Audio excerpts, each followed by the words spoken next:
What is going on, guys? Welcome back to our Flame Racing Reviews. As you can tell, it's Game 5, Pacers, Oklahoma against the Oklahoma Thunder in the NBA Finals. It's tied 2-2. I actually put a 2 up earlier before I got to that point. So, I'm going to the watch party tonight. It's Game 5. It's away, so I'm going to the watch party tonight, and I'm literally leaving in about 15 minutes. Got my Pacers shirt, got my Pacers hat. We're ready to go kick some Thunder butt. So that's going to be one of the coolest things I've ever done, is be at a NBA watch party. Tickets were like $5, sold out in 3 minutes. Incredible. Can't believe me and my buddy got them. So yeah, I had work today, and I literally had 10 minutes and after I got ready and, from work. Got ready to go to the game from getting home from work to film this video. So that's what I'm going to do. This is the Gateway review. That was a long ramble. So there's going to be no editing to this. I have the results pulled up on an iPad right here. I'm going to read off the results, talk about the people, and to tell you the standings. Like, for example, Joseph Newgarden had a huge crash. I'm simply not going to have time to edit that and put it in today's video because I just want to get this up right away. So I'm basically filming, finding a photo, thumbnailing it, posting it, and off we go. It's basically what I'm going to do with this video because it's a review video, and I can't wait too long to post it. So in first place, we have Kyle Kirkwood from Andretti Autosports. Wow. Him and Alex Palou, 8 races, 2 winners. Kirkwood with 3, Palou with 5. Kyle Kirkwood, his previous 4 wins were on street circuits. Now Kyle Kirkwood is an oval winner, and he won at Gateway last night. I believe he led a total of 8 laps, and I know 3 of them were the last 3. So Kyle Kirkwood, good job. My dad literally said about on lap 150, Kirkwood's going to win. He was sitting 5th and 6th pretty much all race. I told my dad, you're crazy. What do you know? My dad called a perfect race and said he would win. Pato O'Ward qualified 3rd to finish 2nd. He's having a great year, showing us that he earns the money because he is actually, he is 2nd in the championship. He's ahead of Kyle Kirkwood by 2 points. Sorry, I'm looking at my iPad. I checked there. Yeah, he's only ahead of Kyle Kirkwood by 2 points. Crazy that he's got 0 wins and Kirkwood has 3. But obviously Kyle Kirkwood was disqualified from the Indy 500, so that's really setting him back. And in 3rd place, a first-time podium sitter, Christian Rasmussen. Bravo, Christian Rasmussen. Would not have guessed he got a podium at ECR before Rossi did, but hey, he did. And obviously Christian Rasmussen knows how to drive ovals. His road and street courses need a bit of work. But Christian Rasmussen, driver of the day in my opinion, started 25th, came all the way through and finished 3rd. He was back, he was forward, really entertaining. Dixon, who was nowhere all day, ends up 4th. Got a really lucky yellow on with David Malukas and ended up finishing 4th. And for a while, it looked like he could win, but unfortunately, his in and out laps on his pit stops dropped him from 1st to 4th.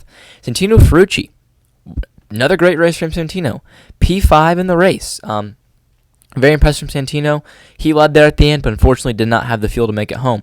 Connor Daly in 6th. I literally thought this was the one. I was screaming so loud at my TV for my favorite driver, Connor Daly, to get past Pato. That was a great 5-lap duel him and Pato had. He finally got by, probably led 30, 40 laps. I can tell you, he led 36 laps on that stint right there. I thought it was his. Fortunately, I don't think Humkos is great in the pits. I think that's honestly where they lost it. He came out ahead of Christian Rasmussen, who ended up finishing 3rd. So I think if he stays ahead of Rasmussen, he finishes 3rd, but the pits and his late race pace wasn't great. Rinus VeeKay, I think I saw him once. Was it David Malukas on the restart where they hit and it was like a bunch of sparks? That's the only time I saw him. He finished 7th. That was really random. Alex Palou in 8th. He struggled all day, and I thought he was going to finish 20th, but managed a very Alex Palou race in 8th. That's all I can say. It was a very Alex Palou day. Marcus Armstrong in 9th. Honestly, a quiet, good weekend from him. Robert Schwartzman had a great fuel mileage race, ended up 10th, first top 10 on an oval, and that should be his first top 10 in his career, I believe. Yep.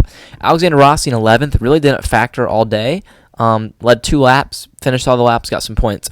David Malukas, who was my pick for the win heading into this weekend, dominated the first 50 laps of the race, dusted all the Penske's, but ends up 12th. He really was trying to make a move at the end of the race, slid up into the wall, just brushed it, and on that restart got taken. I mean, just taken on that restart.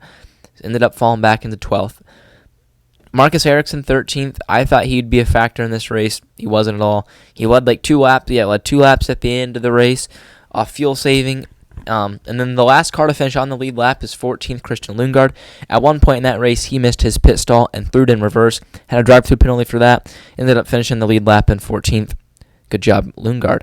And then these cars from 20th to 15th, so these next 5 cars, finished just 1 lap down. Kiffin Simpson really didn't I don't think you even saw him yesterday. Real quiet day. I have nothing to say about him except he ran real quiet. Felix Rosenqvist, who took the lead with about 9 laps to go and led from about 9 to go to 5 to go, and it was him and Kyle Milot. They both pit on 204, and people thought they'd be able to make it.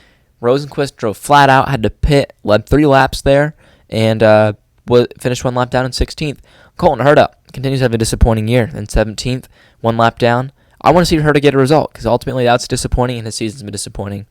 And 18th, Kyle Milot led 5 laps, and he did the same thing Rosenqvist did, except he made it much longer, and he pitted with 4 to go, giving Kirkwood the lead and overall the win with 3 laps to go. For a second, I literally was screaming with my dad. I was about with 5 to go, 6 to go. I was like, Ilot's going to do it. Ilot's going to do it. Oh, my God, Ilot's going to do it. And he didn't. It's unfortunate. Would have been cool. Nolan Siegel, 19th. I have nothing to say about Nolan Siegel. I mean, other than the fact that he was being a lapped car, getting in the way of restarts, wouldn't cycle to the back. I mean, really just being very annoying. Yeah, kind of just annoying. Stingray Rob, I don't even know what to say about Stingray. I didn't even really know he was racing. I'm gonna be honest. I think maybe they showed him once when Daly was lapping him on lap 50. Finishes 1 lap down. Jacob Abel finishes 2 laps down, 21st. His pace was horrible this weekend, but somehow wasn't even the slowest. I want Jacob Abel to go out there and get a result because, yeah, it was bad. 22nd, only doing 253 laps out of the 260, yet he didn't crash or retire. It's Graham Rahal. He was that slow. Graham Rahal, that was pathetic. I think he was like 4 miles off the pace the whole race. Like, ridiculous. Devlin DiFrancesco had a crash with 4 to go, broke his back wing, got back in the car. On his way back into the car, stopped last minute, took out a cameraman, ripped cameraman. Not actually, he's okay. Ripped that camera, though. I'm sure that got broke. Yeah. So, ended up running, but basically not. He only did 217 laps out of the 260. Scott McLaughlin, the highest finishing Penske in 24th. Wow. And they started 1st, 2nd, and 5th, I believe. Yes. Mechanical failure. Not quite sure what happened to Scotty. He was out on lap 216.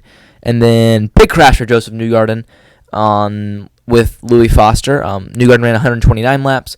Foster ran 128. Foster's a lap down.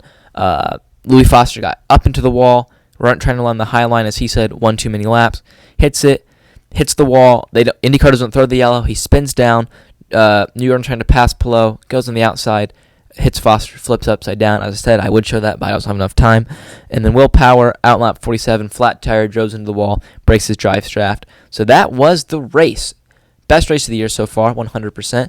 I absolutely loved that race. That race was just great. So here's the championship standings. Alex Plow is your leader with 335 points, and 73 points back as Pato O'Ward, and 75 back as Kyle Kirkwood. If it's not going to be Alex Plow that wins that title, it's going to be one of them two, and I'll be very interested to see. I think Pato and Kirkwood are going to make it close. I still think Plow's going to win. 4th place is Christian Lundgaard, 114 back. 5th place is Scott Dixon, 129 back. 6th place is Felix Rosenqvist, 145. Rosenqvist is having a very quietly great year. Will Power, highest Penske car, in 7th, 154 back. Scott McLaughlin's 8th, 164 back. Yep. Somehow, Colton Herta's in the top 10. He's 165 back. Marcus Armstrong's 10th, 182 back. Santino Ferrucci's in 11th, 186 back. He's basically a top 10 driver for me if he didn't have his 25 points taken away from the Detroit underweight. David Malukas is 12th, 188 back. Alexander Rossi's 13th, 191 back. Christian Rasmussen is 197 back and 14th. Wow, I didn't realize Rasmussen was having that good of a year. Okay. Ditto Rasmussen. Never realized that until now. Renus VK, 198 back and 15th. Joseph Newgarden, 16th, 203 back. I actually look for Newgarden to leave Penske at the end of the year. Just saying that. Throwing that out into the world. Conor Daly, 17th, 210 back. Graham Rahal, 18th, 212. Thought he'd be lower than that. Marcus Ericsson, 19th, 221. That's a shocker. Kiffin Simpson, 20th with 223 back. Nolan Siegel, 21st, 231 back. Robert Schwartzman, 22nd, 236. Stingray Rob, 23rd, 247. Louis Foster, 24th, 254. Devlin DiFrancesco, 25th, 257. Kyle Milot, 26th, 272. And rounding out the field, Jacob Abel with 286 points back. So that's your standings. It's going to be a great rest of the year. 8 down, I believe. What? I'm not good at math. That's 9 to go, correct? Let's count. How many more races do we have? We have, that's past races. Wait, no. How do I check this? Wait. Races.